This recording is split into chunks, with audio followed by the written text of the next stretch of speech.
Hello நண்பர்களே, இன்றைக்கி நாங்கள் சொடக்கு தக்காளி செடியை பார்த்தோம்.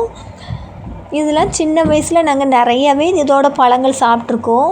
இப்போலாம் இந்த செடியை பார்க்குறதே அதிசயமாக இருக்குது. நான் சின்ன வயசில் தான் பழங்கள் சாப்பிட்ருக்கேன், இப்போ சாப்பிட்டதில்லை. நீங்கள் யாராட்டும் இப்போ ரீசெண்ட் டேஸில் இந்த சொடக்கு தக்காளி பழம் சாப்பிட்ருக்கீங்களா? கமெண்ட் பண்ணுங்கள்.